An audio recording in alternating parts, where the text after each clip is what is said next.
ఒక 3 సినిమాలు నావి నేను ఆల్మోస్ట్ లీడ్ క్యారెక్టర్స్లో చేసిన ఒక 3 సినిమాలు రిలీజ్కున్నాయండి. ఒకటి నేను మంచు లక్ష్మి గారు చేసాం. ఓహ్! ఫెంటాస్టిక్ ఫిల్మ్ అది. అంటే that is something that I can say I'm proud of. చాలా మంచి సినిమా. అదే టైటిల్ ప్రాపర్గా బయటికి అనౌన్స్ చేస్తాం ఒక యూనో ఒక రోజు ఏదైనా చూసుకుని. But it's an amazing film. Manchu Lakshmi గారు ఆవిడ లైఫ్లో టాప్ 1, 2, 3లో పెట్టుకోగలిగిన సినిమా ఒకటి నేను చేశాను. Okay. Okay, with all seriousness చెప్తున్నా ఇది. రైట్. అది ఒకటి. డబ్బింగ్ అయిపోయిందండి? అసలు కాపీ రెడీ అండి. బిజినెస్ డిస్కషన్స్ అది. తర్వాత ఇంకొకటి నేను రాహుల్ విజయ్ ఒకటి చేసాం. Okay, that's a very good film. Ravindra అని ఫస్ట్ టైం డైరెక్టర్, బట్ చాలా బాగా వర్క్ చేశారు. అతనితో ప్రాబబ్లీ నా నెక్స్ట్ ఫిల్మ్ కూడా ఆయనతోటి మళ్ళీ చేస్తున్నా. డిస్కషన్స్ అవుతున్నాయి ప్రస్తుతం, కథా చర్చల్లో ఉన్నాయి. తర్వాత మాన్స్టర్ అని ఇంకొక సినిమా నేను దర్శి చేసాం అందులో. ఈ 3 సినిమాలు కూడా నెక్స్ట్ ఫ్యూ మంత్స్లో బయటకు వస్తాయన్నమాట. అది అంటే డైరెక్ట్ థియేటర్సా ఓటీటీసా అన్నది అది ఇంకా ఎవరు చెప్పే పరిస్థితిలో లేరు. But yeah, these 3 films are in pipeline. యాక్టర్గా సుమంత్ గారి సినిమా ఒకటి మహేంద్రగిరి వారాహి అని, ఆ సినిమా ఒకటి షూట్ ఆల్మోస్ట్ అయిపోయింది. ఇంకొక 2 days నా వర్క్ ఉంది. It's very interesting film. ఆ తర్వాత ఎప్పుడో మొదలుపెట్టి పాజ్ అయ్యి మళ్ళీ రెజ్యూమ్ అవ్వాల్సింది ఉస్తాద్ భగత్ సింగ్, పవన్ కళ్యాణ్ హరిశంకర్ గారిది. సో ఆ ఫిల్మ్ పవన్ కళ్యాణ్ గారు మళ్ళీ డేట్లు ఎప్పుడు ఇస్తారో వెయిట్ చేస్తున్నాం అనమాట. Okay okay. అంటే ఇప్పుడు హరిహర వీరమల్లు, ఓజీ ఈ 2 అయిపోయిన తర్వాత దీనికి నాకు తెలిసి డేట్స్ అలాట్ చేస్తారు ఆయన. సో అందులో ఆల్రెడీ ఒక 2 days వర్క్ చేశా. ఇంకొక 8 to 10 days వర్క్ ఉందనుకుంటా నాది. ఇది పేరెంట్స్ అది ఎంతవరకు వచ్చిందండి? అంటే ఇవన్నీ బయటకు వచ్చిన తర్వాత అది కూడా పైప్ లైన్లో వస్తుంది. రైట్, ఎందుకంటే అది ప్రోడక్ట్ రెడీ అయ్యి ఉంది కదా. So I was waiting actually. అంతే. ఇవి అంటే ఇవి మంచి సినిమాని బయటికి తీసుకుని రావటం కాదు కదండి. Everything is on numbers. Set అవ్వాలి కదా. అంటే ఎలా చెప్పాలి, మొన్న ఎప్పుడో ఒక పోస్ట్ ఎక్కడో చూసా. ఒక 1 kilo స్టీల్ ఒక బార్ ఉందనుకోండి, దానికి ఒక ప్రైస్ ఉంటుంది. ఓకే, ఆ స్టీల్ని నెయిల్స్గా చేస్తే ఒక ప్రైసింగ్ ఉంటుంది.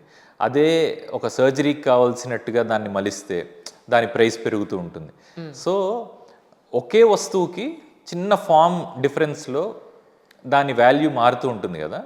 అలానే సినిమా కూడా ఒకసారి ఒకడు ఫస్ట్ అటెంప్ట్గా ఒకటి చేసినప్పుడు దానికి ఇంత వాల్యూ ఉంటుంది. అదే వ్యక్తి ఒక హిట్ తర్వాత దీన్ని బయటికి తీసుకుని వస్తే దాని వాల్యూ మారుతుంది. Absolutely correct. అంతే, యాజ్ సింపుల్ యాజ్. కరెక్ట్. కానీ నిజంగా డబ్బు సంపాదించాలి అని అంటే మీకున్న ఎడ్యుకేషన్ క్వాలిఫికేషన్కి వర్క్ ఎక్స్పీరియన్స్కి చాలా సంపాదించే ఉంటారు. కానీ మీకు సినిమా అంటే ఒక పెచ్చుందని అని నేను గుర్తించిన దాంట్లో నేను కరెక్ట్ వర్డ్ అనిపిస్తుంది. విపరీతమైన ఇష్టం, విపరీతమైన ప్రేమ, గౌరవం. యా, అది కూడా ఉంది. అంటే మనం సినిమా పిచ్ అని టక్కన మాట్లాడేస్తాం కదండి అందులో. అంటే సినిమా పిచ్చి చాలా మందికి ఉంటుందండి. అంటే సినిమా చూసే చాలా మందికి సినిమా పిచ్చే ఉంటుంది. ఓకే, నేను అనేది అంటే సినిమా మీద ఒక ప్రేమ, గౌరవం ఉండటం చాలా ఇంపార్టెంట్. 100%. అది లేకపోతే మీరు ఈరోజు ఇప్పటి వరకు ఇలా ఉండేవారు కాదు. Absolutely, I understand totally. కానీ ఇటువైపు ఇంత ప్యాషనెట్గా ఉండడం వల్ల నిజంగానే కొన్ని మిస్ అయిపోయాను ఫీలింగ్ ఉందా సార్ మీకేమన్నా? ఏం మిస్ అవుతామండి అంటే మెటీరియల్ కంఫర్ట్సే కదా, చిన్న కాంప్రమైజ్ అక్కడే కదా. అవును. దేనికి అంత ఉంటుంది చెప్పండి ఒకసారి. ఇప్పుడు నేను నిజంగా చెప్తున్నా, నేను గుంటూరులో ఇంజనీరింగ్ చేసేటప్పుడు ఒక పెంట్ హౌస్లో ఉండేవాడిని. నేను ఇంకొక 2 ఫ్రెండ్స్తో కలిసి ఉండేవాడిని. నా పెంట్ హౌస్ నుంచి బయటికి రాగానే ఒక చిన్న ఉయ్యాలు ఉండేది. ఓకే, ఆ ఉయ్యాల్లో ఊగుతూ కూర్చునేవాళ్ళం సాయంత్రాలు. ఓకే, ఈరోజు హైదరాబాద్లో ఎంతమందికి నిజంగా ఆ అవకాశం ఉంది? మీరు కోటీశ్వర్లు, అపర కోటీశ్వర్లను తీసుకోండి, సాయంత్రం బయటకు వచ్చి ఆకాశాన్ని చూడగలిగే పరిస్థితి ఎంతమందికి ఉంది? సో అంతు దేనికి ఉంటుంది? అప్పుడు నేనేమి ధనవంతుడిని కాదు, నాకు అంటే ఇంట్లో డబ్బులు పంపిస్తే హౌస్ రెంట్ కట్టుకునే మనిషిని కదా నేను.